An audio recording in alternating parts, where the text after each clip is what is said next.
Hey everyone, early voting is underway, and while the mayor's race and other city and county positions are the most popular ones on the ballot, there are a lot of state constitutional amendments on the ballot as well. To get you ready before you vote, I'm bringing in Houston Landing's Tim Carlin to talk about the propositions that will impact Houstonians. It's Monday, October 30th, 2023. I'm Raheel Ramzanali, and here's what Houston's talking about. Tim, welcome into CityCast Houston. How are you? I'm good. Thanks for having me. I'm excited to be here. Yeah, same here. Look, I'm excited to learn a little bit about all these propositions. Now, there's 14 amendments to the Texas Constitution on the ballot, and some will impact Houstonians a little bit more than others. So we're not going to talk about all 14, but I do want to start with the biggest one that will impact homeowners here, and that's Yes. Proposition 4. This is the one that's gotten most headlines. People are talking about Yes. it. It caused a lot of issues in Austin as well. Tell me about it. Yeah, so Proposition 4 is definitely a doozy. It's pretty meaty, and it can be pretty confusing. Um, so basically, the gist of Proposition 4 is this is kind of the back end of a lot of the legislation that happened earlier this summer. Mm-hmm. So what this amendment would do is basically it provides some tax breaks to Texans. You know, that's been a promise from the governor. It's been in conversation for a long time. How can we kind of lower people's property taxes, some of the highest in the country in Texas? But the flip side of that is obviously we don't have an income tax, right? So this is kind of one of the only ways that the state can make money. So what Proposition 4 would do is it would increase the homestead tax exemption for school districts across the state from $40,000 to $100,000. So that means that your school district, wherever you live, can now offer you more of a tax break to kind of help offset the amount of money that you're paying. The flip side of that is that there are some kind of stopgaps built in for senior citizens as well as Texans with disabilities so that they're not necessarily going to feel um, disproportionate impacts of paying higher taxes when they don't necessarily have children in schools or things like that. Gotcha. What it also does is if you have a non-homestead property, so another property that you don't get a homestead tax exemption on, it institutes a temporary 20% cap on how much your appraised value can raise year over year. So it's kind of another means to help people who maybe aren't homeowners or business owners because now they feel like they may be getting taxed more now that homeowners are going to get a tax break. So this is kind of another incentive to say you're not going to feel disproportionate effects either. Gotcha. Okay, so now I'm going to start asking you the questions that I'm sure every single person listening All is asking, all right? And you're going to be right. you're going to be my sounding board here pretty much, okay? All So, right. Go for it. if we're not paying more taxes, how are schools going to get funded? Exactly. So we keep hearing a lot about this budget surplus, right? You know, we have millions and millions in a budget surplus. And so finally what happened is our lawmakers, they came together and they decided we're going to take some of that money that's basically sitting in our budget surplus, and that money is going to go to school districts across the state. Okay. Um, so I believe it's around, I believe it's like just over $7 billion from our budget surplus is going to go to school districts across the state to help offset what they're going to lose in tax revenue.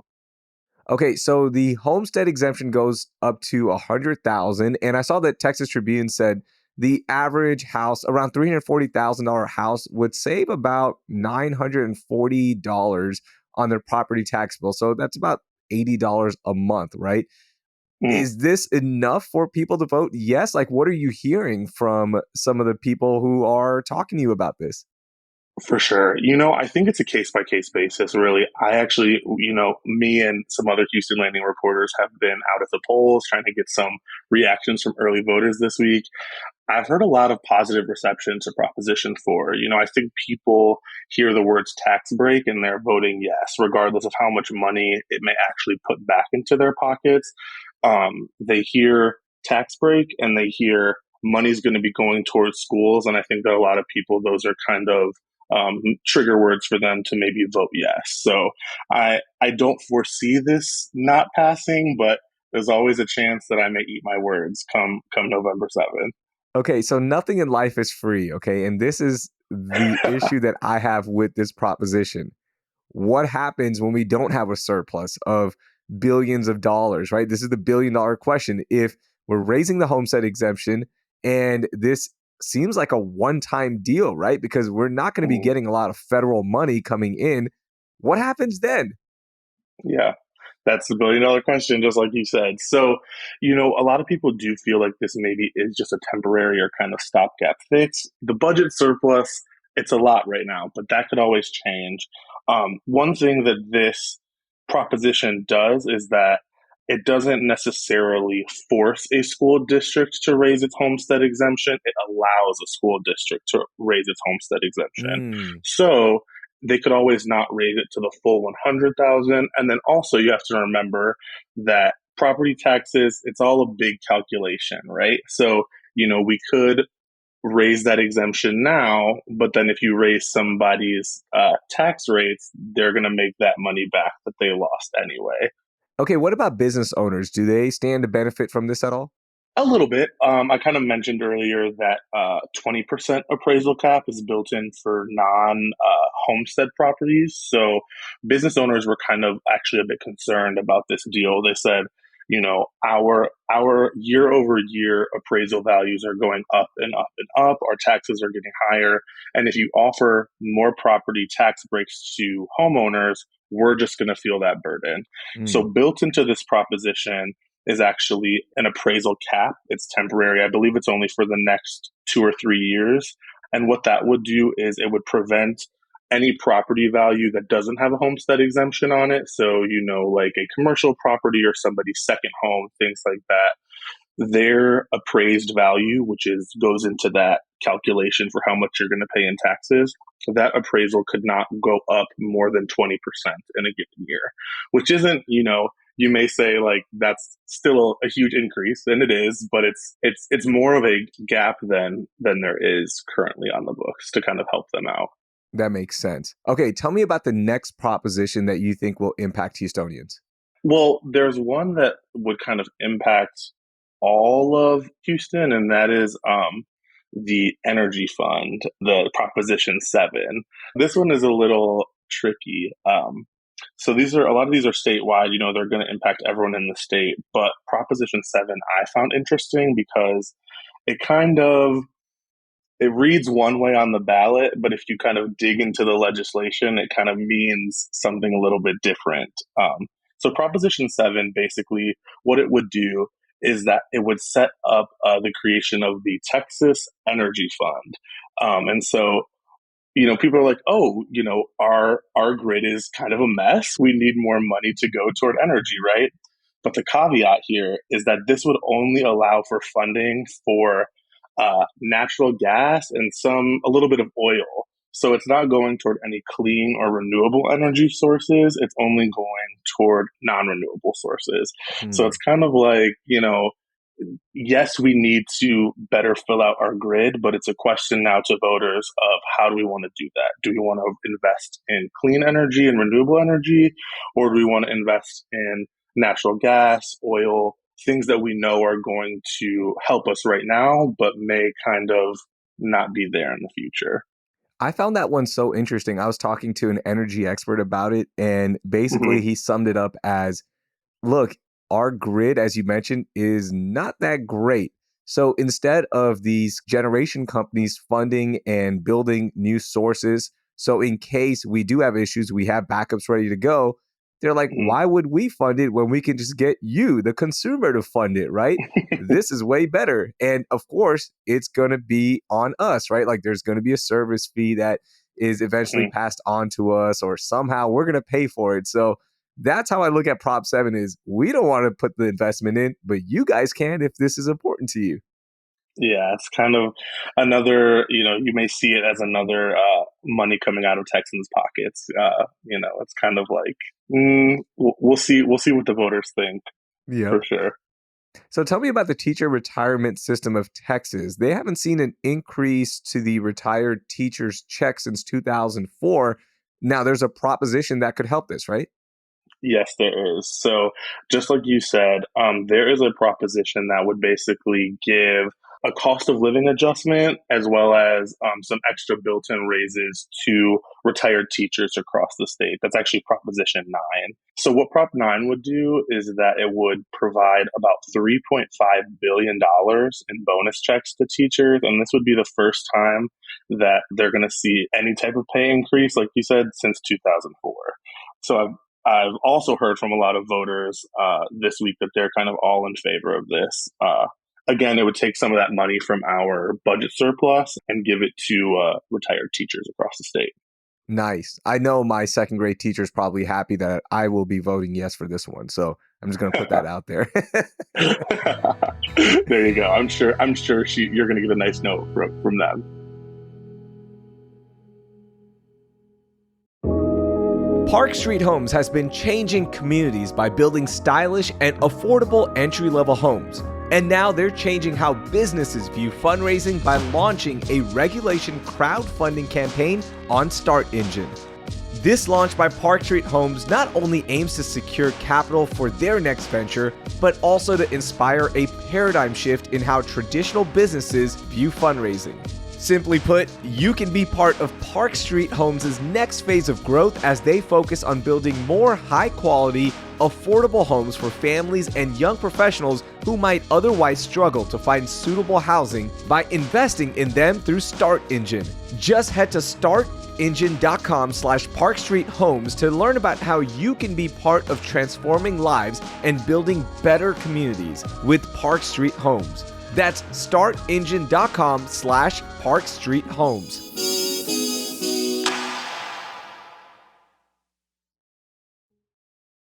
So me being an outdoors guy, I love our state parks. I love national parks as well, of course, but Proposition 14 is one that not a lot of people are talking about, but this could really impact our region in creating new state parks Yeah. and benefiting other parks as well. Tell me about Prop 14. Right. So what Prop 14 does, like a couple other proposed amendments, excuse me, it establishes basically a new fund, so a new place for us to put money. And what they're calling this is the Centennial Parks Conservation Fund. So this year, the state park system of Texas is celebrating its 100th birthday. And so Governor Abbott, he's kind of been a big proponent of state parks. And one of kind of his talking points over the years has been that he wants to increase funding for our state park system. And this is basically a way for us to do that with some caveats. So this fund would be specifically for the creation and improvement of state parks. So this couldn't go toward necessarily, say, paying the salary or paying for like the cleanup of current state parks. It would be used to buy land and actually the kind of work that goes into then creating a new state park, like adding in trails, adding in services, things like that. And then to also provide improvements or updates to our current state parks. That sounds really good. And I'm curious to see if that one's going to pass. And of course, follow along with everything on Houston Landing. So shout out to y'all. Y'all are doing some great coverage on what's going on right now with all of the propositions. I've got a couple more proposition questions for you, okay? Give For me sure. one that we should research before heading out, one that we haven't talked about that you think is important. Ooh, there are some funny ones, like there are ones that you would kind of look at and maybe say like, why am I voting on this, right? So Hmm. for example, there's a proposition coming out of Galveston. One of my colleagues, Bria Lumpkins, she actually kind of put me on to this county treasurer in Galveston, and he basically ran for office saying, if you vote for me, I will make sure that this position no longer exists, which kind of is like, what? So basically, basically, what this ballot amendment would do is it would remove the position of Galveston County Treasurer because people in Galveston, specifically the guy who's currently the treasurer, thinks my job is unnecessary. We could have other people in county government basically doing what I do and saving us money. But then the caveat to that is everyone in the state could vote in favor of this, right? Like this, everyone's like, yeah, we don't care about Galveston. We don't want them to have a county treasurer, whatever. But it would only pass if 50% plus one of voters in Galveston vote for it. So it's Oh kind my of like, gosh. why is this even on my ballot? So there's some funny ones like that. But then there are also, there's some really interesting ones. There's an amendment to increase the mandatory retirement age of judges. So you can read it one of two ways, right? It's either, if you think that judges should be able to kind of stay on the bench longer, the argument there is we're living longer. Why not have people who have these years of experience kind of stay on the bench, institutional knowledge? That's kind of the argument in favor. Some people say, if you let people stay in judicial positions too long, maybe they'll have too much power, checks and balances. There's some questions about that. So that's another one that's kind of more really up to personal preference, what you feel is best for our state and local government. Yeah, that one is Proposition 13, and then Prop 12 is the Galveston one, is it Ron Yes. Swanson who put that in there? Because that's a total Ron Swanson move right there, right? Like get in the government and then eliminate the position. Yes, eliminate the position. Exactly. Okay, let's go to the city of Houston because Prop B is one that has a lot of people talking because of the unbalanced Yes. amount of votes that we get in the Houston Galveston area council. Tell me about this one. Yes. So this is an interesting one. So the city of Houston Prop B, it basically, what it says is that if passed, the city of Houston would be required to try to go into negotiations with this Houston Galveston Area Council. So a lot of people don't even really know what HGAC is, right? So Houston Galveston Area Council, the best way that I can put it is kind of like it's a funding funnel.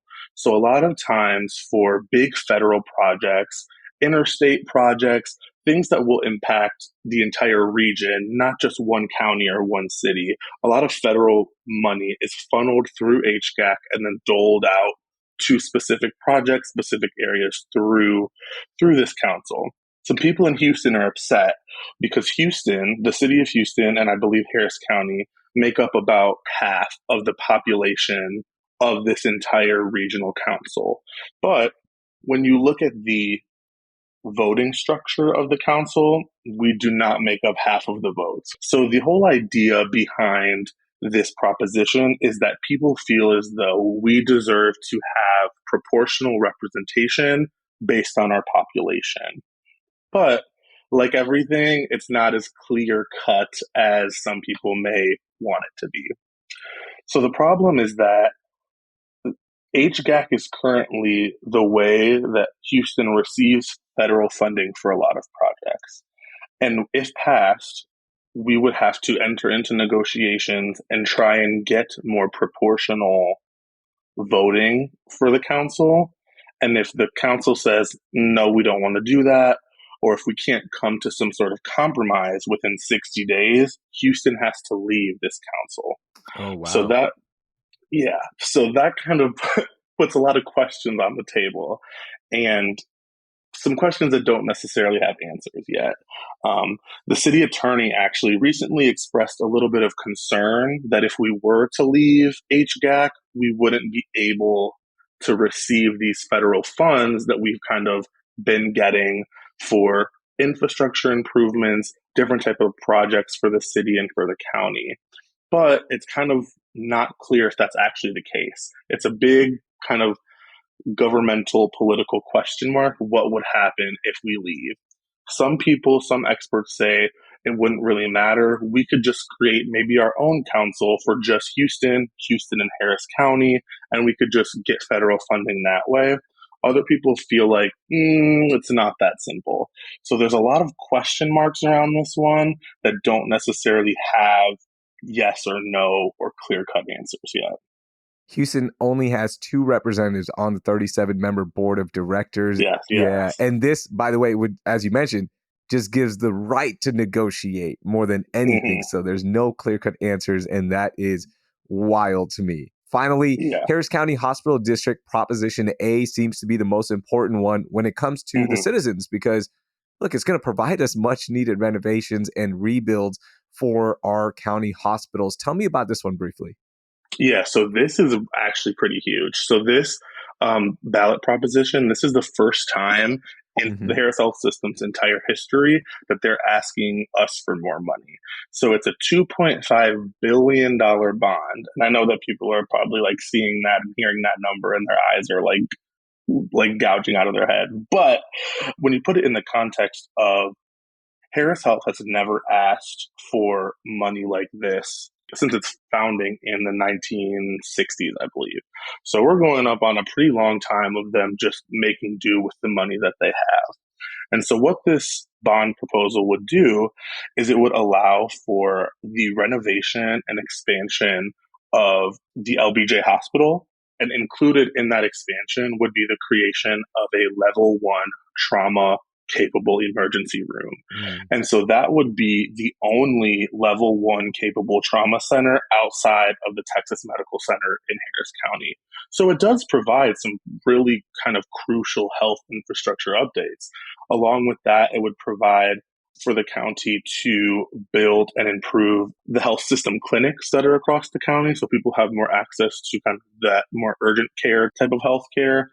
It would also help provide some upgrades to Ben Taub Hospital as well. Nice. So just completely kind of overhauling Harris Health's medical centers and kind of, I spoke to the president and CEO of Harris Health, and he basically said, like, we're in dire straits right now, and this will help bring us into the 21st century. So, Oh, that is crazy. And the funding would be spread out over 10 years, I believe. So it's very doable, right? So that right. is another prop to look out for. Yes, 100%. It's a big price tag, but it's spread out over a 10-year plan, and the hospital system is also putting up some of its own money. So they're asking us to put up $2.5 billion because that's actually the limit that they're like allowed to ask of us. But really, this project is going to cost them over $3 billion to complete. So. Wow. Tim, thank you so much for joining us. And that was really informative. By the way, you can check all of Tim's work and learn more about all the propositions with the link in our show notes. Thank you, Tim. Thanks so much for having me. I really appreciate it. That was Tim Carlin. If you found that episode helpful, please send it to your friends and family so they can also be prepared before they head out to vote. Thank you. That will do it for today. Thank you for listening, and I hope you learned something new.